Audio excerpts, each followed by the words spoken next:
Hello नमस्कार। I welcome you all to the setup knowledge. मैं सौरभ मिश्रा संगम नगरी से आपका आपके चैनल सेटअप नॉलेज पे हार्दिक स्वागत और अभिनंदन करता हूँ। जय माँ Saraswati. A very good morning to all of you. लम्हा लम्हा मुस्कुराएंगे खुद से वादा है, हमारी ख्वाहिशें थोड़ी सी कहीं ज़्यादा है। इसी के साथ सेशन को शुरू करते हैं। अगर आप अब तक चैनल से नहीं जुड़े हैं, जुड़ जाइए। चैनल के टेलीग्राम चैनल से भी जुड़ जाइए, क्योंकि वहाँ पे आपको इस सारे वीडियोस की पीडीएफ मिल जाएंगे।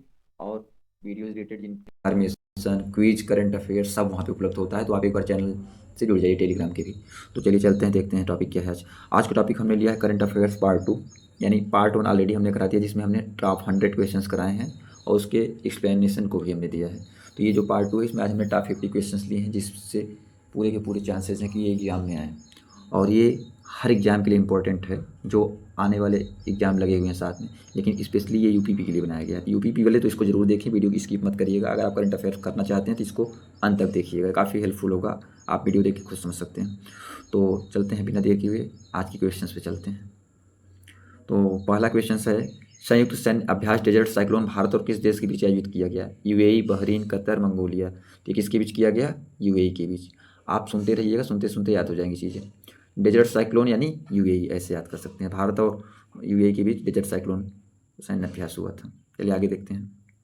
मई 2024 में कौन स्पेस में जाने वाले पहले भारतीय मूल के पर्यटक बने? श्रीपाल सोंगाटुका, कमल देव गौड़ा, गोपी थोटाकुरा, राजन सिंह। तो ये आपके कौन बने? गोपी थोटाकुरा। विकल्प सी सही है।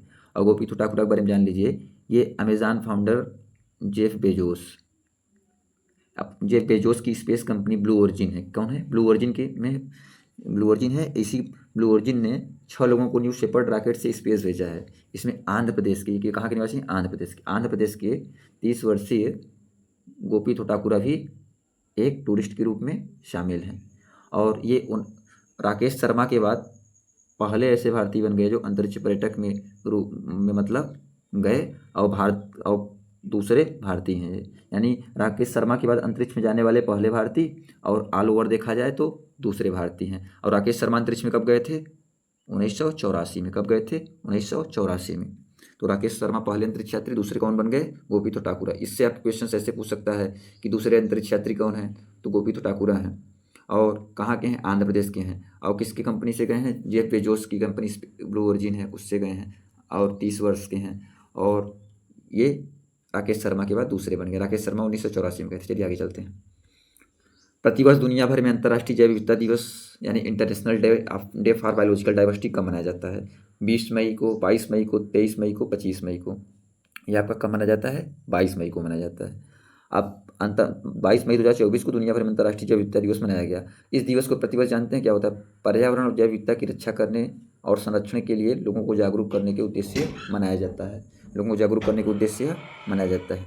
कभी कभी इसका थीम पूछ लेता है कि थीम क्या है। 2024 की थीम क्या है? योजना का हिस्सा बने। क्या बने? योजना का हिस्सा बने। योजना का हिस्सा बने। चलिए आगे चलते हैं।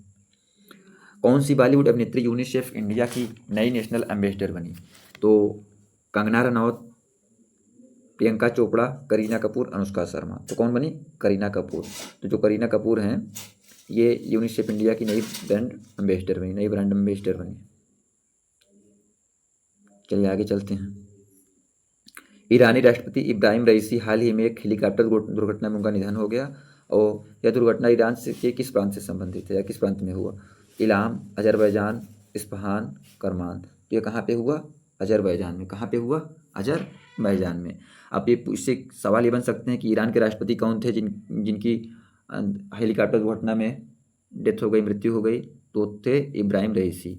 और पूछ सकता है कौन से देश के राष्ट्रपति की हेलीकॉप्टर दुर्घटना में मृत्यु हो गई अभी हाल ही में? तो ईरान के। और कौन से प्रांत से संबंधित है? अजरबैजान के। ईरान के, अजरबैजान के। चलिए आगे चलते हैं। इससे इतने क्वेश्चन बन सकते हैं। हम आपको कोशिश रहेगा कि पूरा का पूरा एक्सप्लेन भी करें जहाँ ज़रूरत पड़ेगा, और जहाँ रिलेवेंट समझेंगे वहाँ करेंगे भी। तो अंतर्राष्ट्रीय चाय दिवस निम्नलिखित में से किस दिन मनाया जाता है? अंतर्राष्ट्रीय चाय दिवस यानी टी डे। जो टी डे है 20 मई, 21 मई, 22 मई, 23 मई। तो अंतर्राष्ट्रीय चाय दिवस जो है आपका 21 मई को मनाया जाता है, यानी विकल्प बी सही है। अंतर्राष्ट्रीय चाय दिवस कब मनाया जाता है? 21 मई को मनाया जाता है। तो इस दिवस का आदर्श वाक्य है फील्ड से लेकर कब तक। क्या है? इस दिवस का पूछ लेता है कि आदर्श वाक्य का है क्या है। तो आदर्श वाक्य इसका क्या है? फ्रॉम फील्ड टू कब। फ्रॉम फील्ड टू कब। चलिए देखते हैं सातवां क्वेश्चन। सातवां क्या है? सातवां क्वेश्चन, सुल्तान अल जान शाह हॉकी प्रतियोगिता 2024 का खिताब इनमें से किस देश ने जीता? Australia, Japan, Pakistan, Bharat. तो ये कौन जीता? जापान जीता। किसे हरा के जीता? पाकिस्तान को। ये पाकिस्तान को हरा के जापान ने जीता है। पाकिस्तान को 4-1 से हराया है। और ये कहाँ पे आयोजित किया गया था? मलेशिया। इसकी मेज़बानी कौन किया था? मलेशिया। मेज़बान देश कौन था? मलेशिया। मलेशिया के ईपो शहर में ये हुआ था। और इसमें ऑस्ट्रेलिया और भारत ने भाग नहीं लिया था। इसमें भाग लेने वाले कंट्री यानी देश कौन कौन से हैं? तो भाग देने लेने वाले देश आपके जापान हैं, जापान, पाकिस्तान, कनाडा, दक्षिण कोरिया, न्यूजीलैंड और मेजबान टीम मलेशिया। और भारत अब तक इस ट्रॉफी को 5 बार जीत चुका है। कितने बार? 5 बार। तो पूछ सकता है कि सुल्तान अल-जान शाह की प्रतियोगिता 2024 में निम्नलिखित में से कौन सी कंट्री ने भाग नहीं लिया? तो भारत, ऑस्ट्रेलिया नहीं लिया, जानते रहिए। और कौन जीता? जापान जीता। किसे हरा के जीता इस बार? पाकिस्तान को। और भारत अब तक इसको 5 बार जीता है। और कौन मेजबान देश था? मलेशिया। इससे इतने क्वेश्चन बन सकते हैं। चलिए आगे देखते हैं 8वां क्वेश्चन। इनमें से किस प्रसिद्ध कथाकार का निधन मई 2024 में हुआ? मालती जोशी, इला चंद्र जोशी, उषा प्रेमदा, कृष्णा सोबती। तो जो मालती जोशी जी हैं, इनका निधन मई 2024 में हुआ, यानी इनका हुआ 15 मई 2024 को। कथाकार मालती जोशी का निधन 90 वर्ष की आयु में हो गया दिल्ली में। और ये हिंदी और मराठी भाषा में अपने काम के लिए जानी जाती थी। इन्हें 2018 में, जो इम्पोर्टेंट चीज़ें बता दे रहा हूँ, इन्हें 2018 में पद्मश्री से सम्मानित किया गया। किससे? पद्मश्री से। 2018 में इन्हें पद्मश्री मिला था। और उनके प्रमुख कहानी संग्रहों में पाषाण युग, मध्यांतर, समर्पण का मुख, मन न हुए 10-20 आदि शामिल हैं। ये इनकी रचनाएं हैं, पूछ सकते हैं। सुन लीजिए दोबारा, इनकी प्रमुख कहानी कौन से हैं? मध्यांतर, मध्यांतर, मन न भये 10-20, यानी किसी मन न हुए 10-20, किसी के 10-20 मन नहीं होते, एक होता है। समर्पण का सुख, ये सब इनकी रचनाएं हैं, कहानी। चलिए आगे चलते हैं। वर्ष 2024 का अंतर्राष्ट्रीय बुकर पुरस्कार के विजेता इनमें से कौन है? जॉर्जी गोस्पोडिनोव, गीतांजलि श्री, जेनी एरपेनबेक होना चाहिए। यहाँ पे क्या होना चाहिए? एरपेनबेक, जेनी एरपेनबेक, डेविड डायोब। इसका सही जवाब होगा सी। क्या होगा? जेनी एरपेनबेक। जेनी एरपेनबेक को अंतर्राष्ट्रीय बुकर पुरस्कार मिला है। और किस लिए मिला है जानते हैं? यानी अंतर्राष्ट्रीय बुकर पुरस्कार 2024 जेनी एरपेनबेक द्वारा लिखित और माइकल हॉफमैन द्वारा अनुवादित कैरोस को प्रदान किया गया। इनकी रचना जो थी कैरोस के लिए इन्हें मिला है। किसके लिए मिला है? कैरोस के लिए मिला है। लिखा इन्होंने था और प्रतिपादित किया था माइकल हॉफमैन। तो इस वजह से इन्हें क्या मिला? बुकर पुरस्कार मिला। और इस पुरस्कार में धनराशि कितना मिलता है? 50,000 पाउंड। कितना मिलता है? 50,000 पाउंड। चलिए आगे चलते हैं। मई 2024 में माउंट एवरेस्ट पर चढ़ने वाली सबसे उम्रदराज भारतीय महिला बन गई हैं। बछेंद्री पाल, अंशु जामसिम्पा, संगीता बहल, ज्योति रात्रे। तो कौन बनी? ज्योति रात्रे। इसके पहले कौन थी? संगीता बहल, लेकिन अब हो गई ज्योति रात्रे। चलिए आगे चलते हैं। देश की सबसे बड़ी कौशल प्रतियोगिता इंडिया स्किल्स 2024 का आयोजन इनमें से किस स्थान पर किया गया? बेंगलुरु, अहमदाबाद, मुंबई, नई दिल्ली। तो ये कहाँ पे किया गया? आपके नई दिल्ली में किया गया। यानी देश की सबसे बड़ी कौशल प्रतियोगिता इंडिया स्किल का आयोजन कहाँ 2024 का आयोजन कहाँ किया गया? नई दिल्ली में किया गया। चलिए आगे चलते हैं। बिहार के 2 नए पक्षी अभ्यारण्य को रामसर कन्वेंशन में शामिल करने के बाद भारत में अब इसके तहत कुल कितनी आर्द्र भूमियाँ हो गई हैं? पूछता है रामसर की संख्या कितनी है। बहुत इंपॉर्टेंट है, ये पेपर में जरूर आएगा। रामसर की संख्या या आर्द्र भूमियाँ, रामसर साइट्स ही बोलता है, दो सब एक ही चीज़ें हैं। तो जून 2024 में बिहार के 2 पक्षी अभ्यारण्य शामिल हुए थे। पूछ सकता है कौन कौन? तो नागी पक्षी अभ्यारण्य और नकटी, नागी और नकटी पक्षी अभ्यारण्य को शामिल करने के बाद भारत में अब कितनी रामसर साइट्स हो गए हैं? तो 80, 81, 82, 83। तो कितने हो गए हैं? 82। इसके पहले 80 थे, अब 82 हो गए, क्योंकि जून में नागी और नकटी बिहार के 2 पक्षी अभ्यारण्य जुड़ गए हैं। और ये इन दोनों को अर्धभूमियों को 1984 में पक्षी अभ्यारण्य घोषित किया गया था। ये भी जान लीजिए, इनको पक्षी अभ्यारण्य कब घोषित किया गया था? 1984 में। भारत में प्रेजेंट टाइम में कितनी है पक्षी रामसर साइट्स? 82। और रामसर साइट्स के बारे में एक चीज़ पूछा जाता है कि रामसर कन्वेंशन या रामसर कन्वेंशन यूनेस्को के तत्वाधान में कब प्रावधान में आया? ये 2 फरवरी, कब? 2 फरवरी 1971 को ईरान के रामसर में हस्ताक्षरित एक अंतर्राष्ट्रीय पर्यावरण संधि है। यानी रामसर कन्वेंशन दिवस यानी आर्द्रभूमि दिवस, वेटलैंड दिवस कब माना जाता है? 2 फरवरी को। अब ये कब आया? 2 फरवरी 1971 से। चलिए आगे चलते हैं। अब भारत में कितने हैं? 82 हैं। निम्नलिखित में से कौन 1000 दिनों तक अंतरिक्ष में रहने वाले पहले व्यक्ति बने हैं? गन्नेटी पडल्का, लोरल ओटारा, ओलोग कोनेन्को, निकोलाई यू। तो आपके ये कौन बने हैं? ओलेग कोनेन्को। क्या है? कोनेन्को। देख रहे हैं अजीब अजीब नाम भी है इनका। तो आप ओलेग से रट सकते हैं। किससे रट सकते हैं? ओलेग से। ये आपके 1000 दिनों तक रहने वाले पहले व्यक्ति बने हैं। इसके पहले कौन थे? इसके पहले आपके गनेटी पडाल्का थे और उनका रिकॉर्ड था 878 दिन 11 घंटा 29 मिनट 48 सेकेंड। चलिए चलते हैं आगे। प्रतिवर्ष पूरे भारत में संविधान दिवस इनमें से किस दिन मनाया जाता है? तो 24 नवंबर, 25 नवंबर, 26 नवंबर, 27 नवंबर। तो जो संविधान दिवस है आपका ये 26 नवंबर को मनाया जाता है। विकल्प सी सही है। यानी पूरे भारत में 26 नवंबर को इंडियन कॉन्स्टिट्यूशन डे मनाया जाता है। क्यों मनाया जाता है? क्योंकि 26 नवंबर 1949 को संविधान सभा की वर्तमान मतलब जब 26 नवंबर 1949 को ही संविधान सभा ने वर्तमान संविधान को विधिवत रूप से अंगीकृत किया था। क्या किया था? अंगीकृत किया था। लेकिन हालांकि अगर बात किया जाए इसे लागू करने का तो 26 जनवरी 1950 को लागू किया था। 26 जनवरी 1950 को। लेकिन अंगीकृत कब किया था? 26 नवंबर 1949 को। तो एडाप्टेड मतलब किया था, उसके बाद इम्प्लीमेंटेशन किया था। इस वजह से 26 नवंबर 1949 की वजह से इसे 26 नवंबर को मनाया जाता है। चलिए आगे चलते हैं। हाल ही में कौन एमी अवार्ड जीतने वाले प्रथम भारतीय महिला बनी है? निवेदिता बसु, एकता कपूर, पामेला रुख, सादिया देहलवी। तो ये आपकी कौन बनी है? ये आपकी एकता कपूर बनी है। कौन बनी है? एकता कपूर। यानी 51वें इंटरनेशनल एमी अवार्ड्स की घोषणा हुई जिसमें प्रोड्यूसर और डायरेक्टर एकता कपूर को डायरेक्टर अवार्ड मिला है। डायरेक्टर का किसे मिला है? डायरेक्टर अवार्ड किसे मिला है? यानी एमी अवार्ड जीतने वाली प्रथम महिला कौन है? एकता कपूर, जो कि प्रोड्यूसर और डायरेक्टर हैं।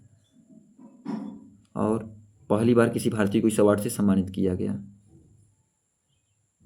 चलिए आगे चलते हैं। 6 दिसंबर 2023 को महापरिनिर्वाण दिवस मनाया गया। इस दिन डॉक्टर भीमराव अम्बेडकर की कौन सी पुण्यतिथि मनाई गई? अब देखिए ये कौन सी पुण्यतिथि मनाई गई? ये 66वीं 68वीं 67वीं 69वीं। तो कौन मनाई गई? 67वीं। चलिए देखते हैं 17 नंबर। पानी के भीतर परमाणु हमला करने वाले ड्रोन हाइल 2 का परीक्षण किस देश ने किया? हाइल 2 का परीक्षण किस देश ने किया? ये पेपर में आने का चांस है। हाइल 2 का पूछ सकता है क्योंकि रिसेंटली न्यूज में है। चीन, उत्तर कोरिया, अमेरिका, फ्रांस। तो इसका सही जवाब होगा उत्तर कोरिया। उत्तर कोरिया ने पानी के भीतर परमाणु हमला करने वाले ड्रोन का सफल परीक्षण किया। चलिए आगे देखते हैं 18 नंबर। प्रारंभिक आपदा चेतावनी के लिए राहतवाणी केंद्र का उद्घाटन किस राज्य ने किया? तो राहतवाड़ी केंद्र ये इंपॉर्टेंट है, पूछ सकता है। बिहार, उत्तर प्रदेश, मध्य प्रदेश, उत्तराखंड। तो किसने किया आपका? उत्तर प्रदेश। किसने?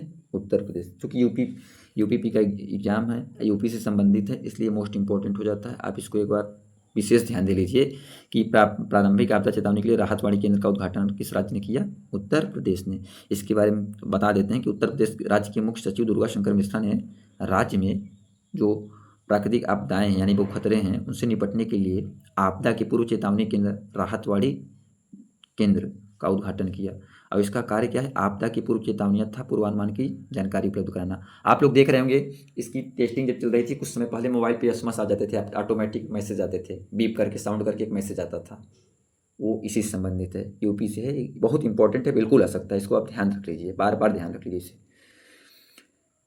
MS स्वामीनाथन पुरस्कार से हाल ही में किसे सम्मानित किया गया? S Jaishankar, BR Kamboj, Arun Sinha, Lalkrishna Advani.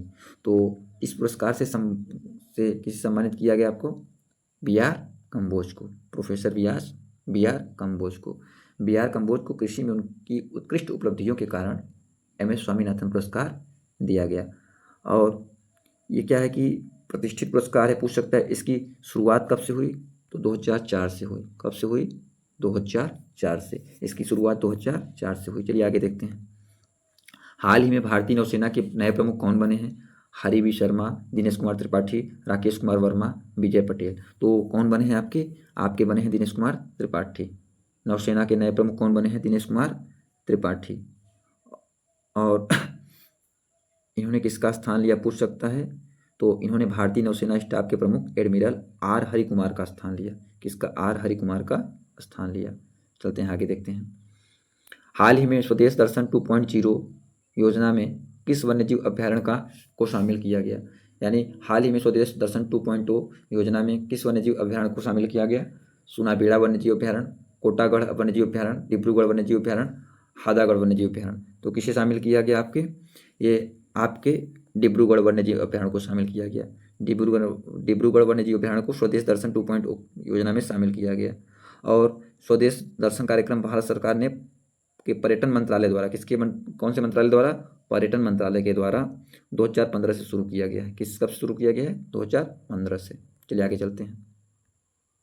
हाल ही में भारतीय नौसेना का कौन सा समुद्र विज्ञान अनुसंधान का पोत ओमान के लिए सागर मैत्री मिशन 4 पर रवाना हुआ है? INS सागर संवेग, INS सागर तरंग, INS सागर मान, INS सागर ध्वनि। तो इसका सही जवाब आपका क्या होगा? इसका सही जवाब आपका होगा INS सागर ध्वनि। INS सागर ध्वनि। चलिए आगे चलते, चलिए देखते हैं 23 नंबर। 23 नंबर क्या है? हाल ही में आत्मनिर्भर भारत उत्सव 2024 का आयोजन कहाँ किया गया? जयपुर, अहमदाबाद, पुणे, नई दिल्ली। तो कहाँ पे किया गया? नई दिल्ली में किया गया। यानी नई दिल्ली में किया गया। और नई दिल्ली के भारत मंडपम में कहाँ पे? भारत मंडपम में आत्मनिर्भर भारत उत्सव 2024 का उद्घाटन किया गया। और मुख्य अतिथि केंद्रीय विदेश मंत्री डॉक्टर एस जयशंकर थे। कौन थे? Doctor S Jaishankar. और विशिष्ट अतिथि खाद्य और सार्वजनिक वितरण और कपड़ा मंत्री पीयूष गोयल थे। और ये उत्सव 3 से 10 जनवरी 2024 के बीच चला था। पूछ सकता है, इतने क्वेश्चन बन सकते हैं। चलिए आगे देखते हैं 24 नंबर। भारत ने अक्टूबर 2023 में किस देश के साथ रुपये घरेलू कार्ड योजना के समझौते पर हस्ताक्षर किया? सिंगापुर, संयुक्त अरब अमीरात, जापान, फ्रांस। तो किसके साथ हस्ताक्षर किया? ये आपका किया संयुक्त अरब अमीरात। यानी भारत ने रुपये कार्ड की तरह संयुक्त अरब अमीरात में उनके डिजिटल भुगतान व ई-कॉमर्स की सुविधा के लिए डोमेस्टिक कार्ड स्कीम DCM घरेलू कार्ड योजना विकसित करने के लिए 5 अक्टूबर 2021 को समझौता किया था। तो वही ये समझौता है, इससे पूछ सकता है।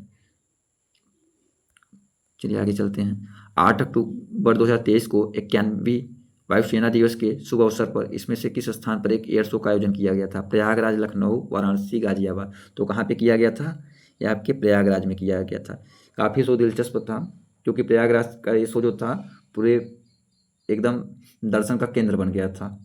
आंखों देखा हाल बता रहे हैं, और बहुत ज़बरदस्त था। तो पूछा जाता है कि वायुसेना दिवस कब मनाया जाता है? तो वायुसेना दिवस 8 अक्टूबर को। वायुसेना दिवस कब मनाया जाता है? 8 अक्टूबर को। और 8 अक्टूबर 2023 को अपने कौन सा वायुसेना दिवस कौन सा मनाया गया? 91वां मनाया गया। कौन सा मनाया गया? 91वां मनाया गया। और यह शो कहाँ पे हुआ था? उत्तर प्रदेश के प्रयागराज में, यानी संगम नगरी में। चलिए आगे चलते हैं। सितंबर 2023 में भारतीय भाषा उत्सव किस शहर में आयोजित किया गया? चेन्नई, नई दिल्ली, दुबई, ढाका। तो कहाँ पे आयोजित किया गया? आपके ये नई दिल्ली में। कहाँ पे किया गया? नई दिल्ली, यानी विकल्प बी सही है। भारतीय भाषा उत्सव का आयोजन नई दिल्ली में किया गया, और ये 75 दिनों तक चला था। कितने दिनों तक चला था? 75 दिनों तक। चलिए आगे चलते हैं। केंद्रीय मंत्रिमंडल ने हाल ही में किस स्वायत्त निकाय को मंजूरी दी है? बुआ देश, मेरा गांव मेरा देश, मेरा भारत मेरा देश, मेरा युवा भारत। तो किसे मंजूरी दी है? मेरा युवा भारत, यानी विकल्प डी सही है। चलिए आगे, चलिए 28 नंबर क्वेश्चन देखते हैं। और नंदिनी कृषक समृद्धि योजना निम्नलिखित में से किससे संबंधित है? गौवंशी पशुओं की नस्ल उत्पादकता में वृद्धि से, मोटे अनाजों के उत्पादकता में वृद्धि से, प्रदेश में मिश्रण कृषि को बढ़ावा देने से, कृषि कार्य के साथ मत्स्य पालन को बढ़ावा देने से। तो ये आपका किससे संबंधित है? गौवंशीय पशुओं की नस्ल सुधार एवं दूध उत्पादकता में वृद्धि से। और ये कौन सी सरकार की योजना है? यूपी गवर्नमेंट की। किसकी है? यूपी गवर्नमेंट की। तो ये काफ़ी इंपॉर्टेंट है, इससे जरूर क्वेश्चंस पूछे जाएंगे। इसमें आपको डिटेल में बता दे रहा हूँ मैं कि उत्तर प्रदेश सरकार की गौवंशी पशुओं की नस्ल सुधार एवं दुग्ध उत्पादकता में वृद्धि हेतु नंद बाबा मिशन के तहत नंदिनी कृषक समृद्धि योजना की शुरुआत हुई थी। और इस योजना के तहत लाभार्थी 25 दुधारू गायों को 35 इकाइयाँ स्थापित करने के लिए गायों के खरीद से लेकर के उनके संरक्षण यानी कंजर्वेशन और भरण पोषण जैसे मदों में सब्सिडी दी जाएगी। और यह सब्सिडी 3 चरणों में दी जाएगी। तो ये इंपॉर्टेंट नहीं, बस इंपॉर्टेंट ये है कि नंदिनी कृषक समृद्धि योजना कौन सी सरकार की योजना है, कौन सी राज्य की योजना है? यूपी की। और इसका किससे संबंधित है? गौवंशीय पशुओं की नस्ल सुधार एवं दूध उत्पादकता में वृद्धि से। तो ये काफ़ी इंपॉर्टेंट है, आ सकता है। चलिए 29 नंबर देखते हैं। उत्तर प्रदेश के किस जिले में अंतर्राष्ट्रीय क्रिकेट स्टेडियम बनाया जा रहा है, जिसकी आधारशिला सितंबर 2023 को प्रधानमंत्री जी द्वारा रखी गई? गोरखपुर, अयोध्या, वाराणसी, मथुरा। तो इसका सही जवाब होगा वाराणसी। यानी उत्तर प्रदेश के वाराणसी जिले के गांजरी राजा तालाब में अंतर्राष्ट्रीय क्रिकेट स्टेडियम का निर्माण किया जा रहा है। और यह क्रिकेट स्टेडियम भगवान शिव के त्रिशूल डमरू आदि की थीम पर आधारित होगा। किसके? भगवान शिव के त्रिशूल डमरू के थीम पे आधारित होगा। चलिए आगे देखते हैं 30 नंबर। अक्टूबर 2023 में उत्तर प्रदेश के 3 रेलवे स्टेशनों का नाम परिवर्तित कर दिया गया। निम्नलिखित में से कौन सा एक है इसमें शामिल नहीं है? प्रतापगढ़, अंतु, विश्वनाथगंज, सुल्तानपुर। तो इसमें कौन सा शामिल नहीं है? इसमें आपका सुल्तानपुर शामिल नहीं है। प्रतापगढ़ का नाम बदला गया था, जिसका नाम माँ बेल्हा देवी रखा गया था, माँ बेल्हा देवी धाम रखा गया था। और अंतु का नाम आपका रखा गया था माँ चंडिका देवी, माँ चंडिका देवी। और विश्वनाथगंज का नाम रखा था शनिदेव धाम विश्वनाथगंज। और सुल्तानपुर का नाम नहीं बदला गया था। चलिए आगे चलते हैं। उत्तर प्रदेश सरकार द्वारा किस जिले में वनटांगिया ग्राम प्रशिक्षण केंद्र स्थापित करने का निर्णय लिया गया? गोंडा, बहराइच, बाराबंकी, सीतापुर। तो कहाँ पे किया गया आपका? ये किया गया आपके गोंडा में। कहाँ पे? गोंडा में। चलिए आगे चलते हैं।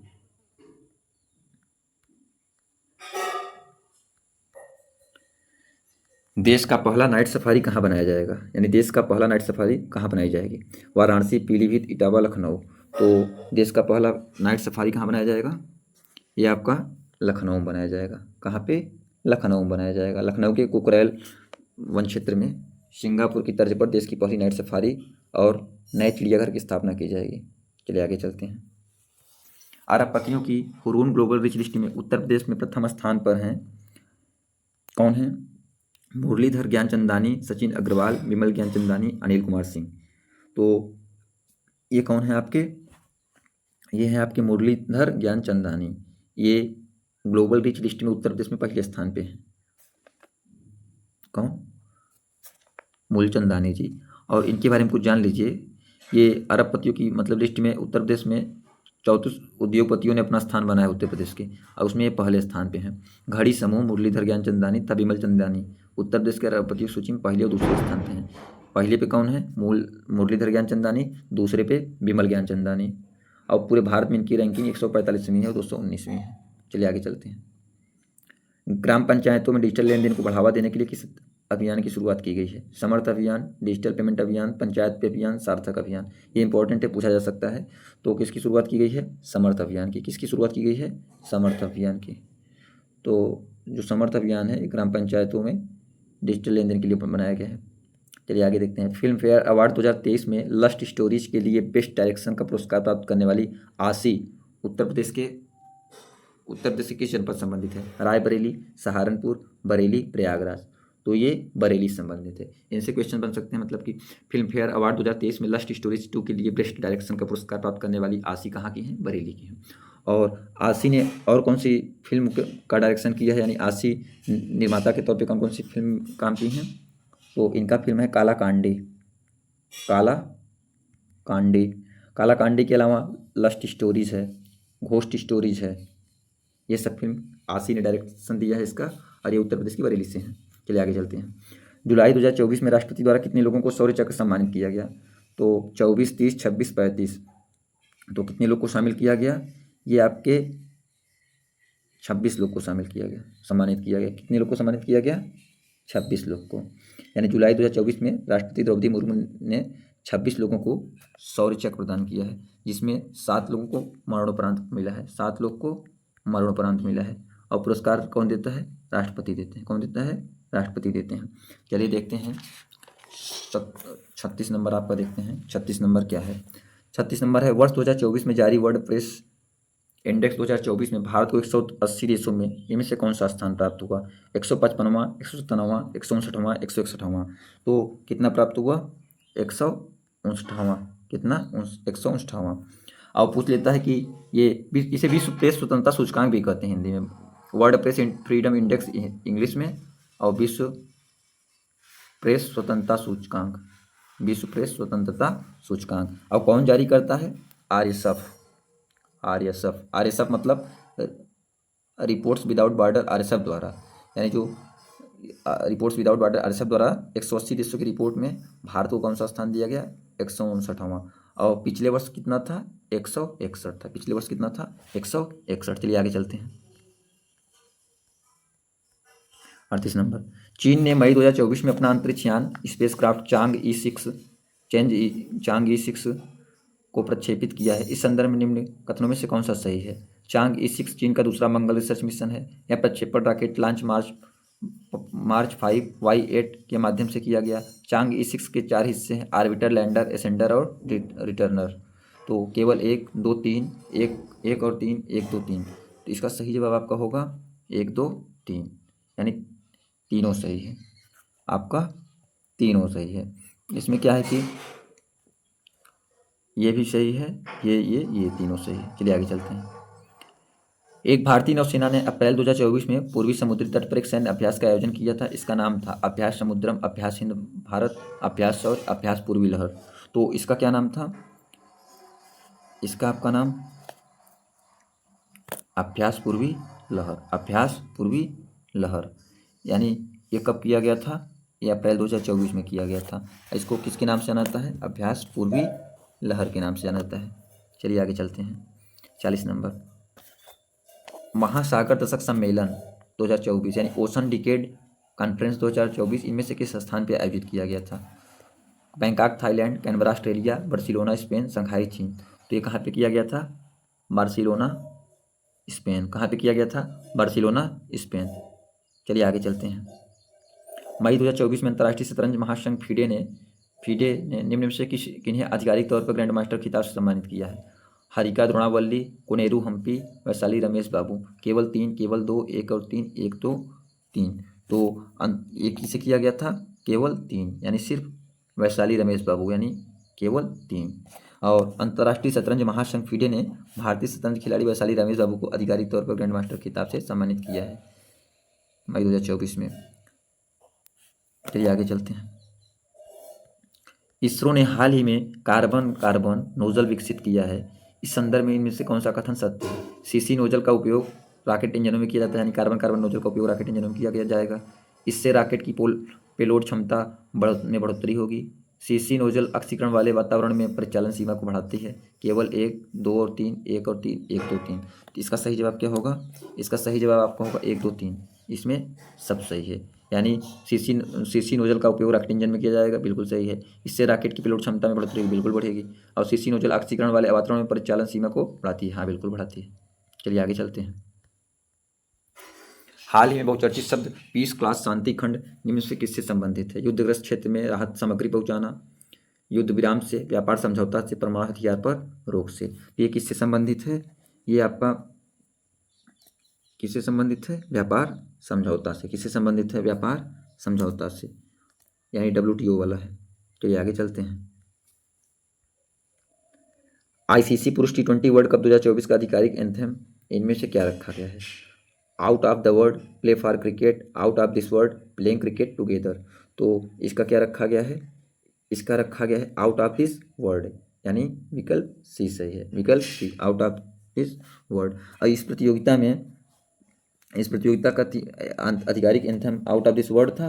और इसे ग्रैमी पुरस्कार विजेता कलाकार सीन पॉल और सोका सुपरस्टार किसने तैयार किया? किसने? सीन पॉल और सोका सुपरस्टार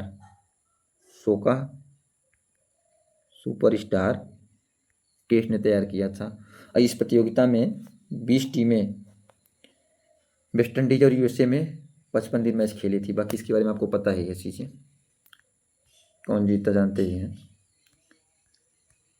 चलिए आगे चलते हैं। विश्व स्वच्छता दिवस 2024 की थीम क्या है? स्वच्छ शरीर स्वस्थ शरीर, तन की स्वच्छता की शक्ति, हाथ की स्वच्छता की शक्ति, हाथ की स्वच्छता निरोग काया। तो कौन होगा? इसका सही जवाब क्या होगा? इसका सही जवाब होगा हाथ की स्वच्छता की शक्ति, हाथ की स्वच्छता की शक्ति, यानी पावर ऑफ हैंड हाइजीन। चलिए आगे चलते हैं। अच्छा, ये पूछ सकता है कि ये कब मनाया जाता है, कि विश्व स्वच्छता दिवस कब मनाया जाता है? इसको ध्यान दे लीजिए, 5 मई को। कब मनाया जाता है? 5 मई को। चलिए आगे चलते हैं। भारत का पहला खगोल पर्यटन अभियान नक्षत्र सभा का आयोजन इनमें से किस स्थान पर किया गया? देहरादून, मसूरी, हरिद्वार, उत्तरकाशी। तो कहाँ पे किया गया आपका ये? मसूरी में किया गया। कहाँ पे किया गया? मसूरी में किया गया। क्योंकि जो पर्यटन का बढ़ावा देने का क्षेत्र माना जाता है वो मसूरी वगैरह माना जाता है। मसूरी में इसका आयोजन किया गया था। चलिए आगे चलते हैं। इनमें से कौन मई 2024 में इंडियन वैक्सीन मैन्युफैक्चरर्स एसोसिएशन (आईबीएमए) के नए अध्यक्ष बने हैं? कृष्णा एल्ला, वरुण एम तांबे, कृष चंद्र सिंह, बिमल एस शर्मा। तो ये आपके कौन बने हैं? ये आपके बने हैं कृष्णा एल्ला। कौन बने हैं? कृष्णा एल्ला। अध्यक्ष वाले क्वेश्चन 2 क्वेश्चन जरूर पूछे जाएंगे, पूरा एक सेपरेट वीडियो बनाने की कोशिश रहेगा उसका। वर्ष 2024 में सार्वजनिक उद्यम विभाग द्वारा किस संगठन को नवरत्न का दर्जा प्रदान किया गया? LIC, बैंक ऑफ इंडिया यानी state bank of India, SBI, IDBI और IRDA। तो किसको किया गया? IREDA को नवरत्न का दर्जा प्रदान किया गया। चलिए आगे देखते हैं। विश्व हाइड्रोजन सम्मेलन 2024 का आयोजन कहाँ किया गया? Nai Delhi Bharat, Rio de Janeiro Brazil, Rotterdam Netherland, Geneva Switzerland. तो ये कहाँ पे किया गया? आपके रॉटरडैम नीदरलैंड में। कहाँ पे? रॉटरडैम नीदरलैंड में। चलिए आगे चलते हैं।